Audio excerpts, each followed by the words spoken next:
Tatapusin ng Lakers ang regular season ngayon bilang isa sa mga best teams ng West. Currently, number 3 sila sa kanilang conference. Sigurado na rin pasok sa playoffs sa guaranteed na top 6 finish at nakasampa na rin sila sa 50 wins. Same as last season, pero this time may chance pa silang mahigitan yun ngayon.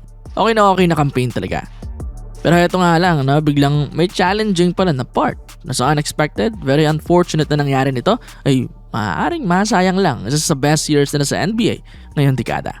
Namasaktan ng dalawa sa superstars ng team na sina Luka Doncic at Austin Reeves ilang games na lang bago ang playoffs. Kung sakaling hindi sila magsiabot ay likely magpapwersa kay 41-year-old King James na buhatin ang kanilang team. So maybe kalahati or buong first round ng playoffs.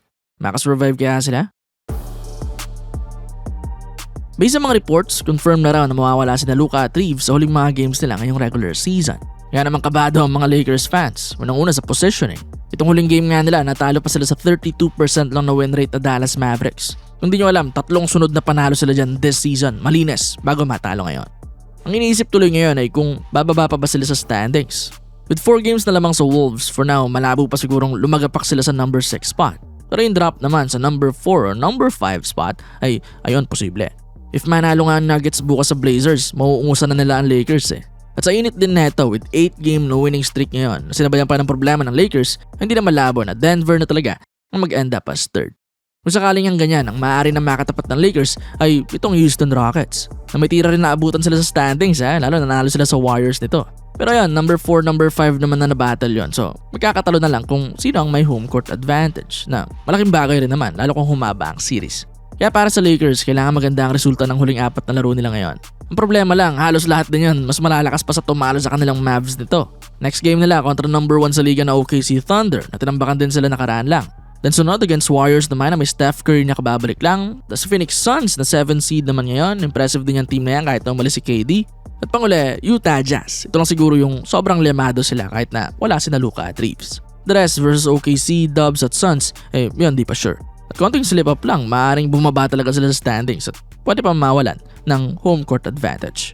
Tricky na situation para sa Lakers, Tapos sa playoffs din, ayan pa, availability naman ang concern doon kung kailan babalik sina Reeves at Doncic. Si Reeves, 4 to 6 weeks daw ayon sa reports. Kaya inaasahang second round o third round pa siya makababalik kung alive pa ang campaign ng Lakers. Samantala si Luka naman, out indefinitely daw ito. Pero tinitignan din yung recovery niya, same kay Reeves, multiple weeks na maybe aabutin ng 4 to 6 weeks or more pa. Kaya expected na out na rin siya sa first round. Pero ayan sa latest na balita ni Shams, pupunta raw ito ng Europe para doon ipatreat at mapabilis ang return niya.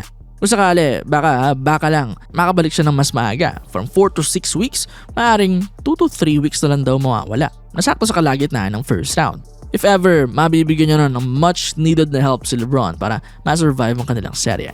Well, noon din naman tong si Luka na naglalaro kahit may iniinda Sa Mavs nga before, kahit bugbog yung katawan, may injury, dumudugo yung tuhod, laban pa rin. Kaya hindi na rin nakakagulat na gumagawa rin siya ng way ngayon para makabalik kaagad. Para nga naman di masayang itong magandang year niya with the Lakers at para magka-chance din sila na makalayo pa sa playoffs.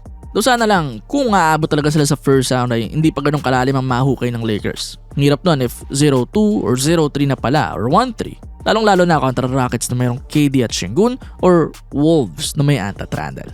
Actually, pati nga Nuggets na Jokic at Murray pwede pa 1 game na lang kasi nagsiseparate sa 3rd, 4th at 5th seed. Halimbawa lang na magtuloy matalo ang LA at huminto rin ng streak ng Denver ay pwedeng umangat doon sa number 3 tong Rockets. Lalo kung piliin talaga ng Nuggets tong Lakers, magpatalo dahil technically mas magandang matchup sa kanila yung LA. Mas malaking team yung Rockets at ang daming versatile defenders for Jokic at Murray. Mas okay kalaban sa kanila tong Lake Show, lalo may problema rin sa injuries.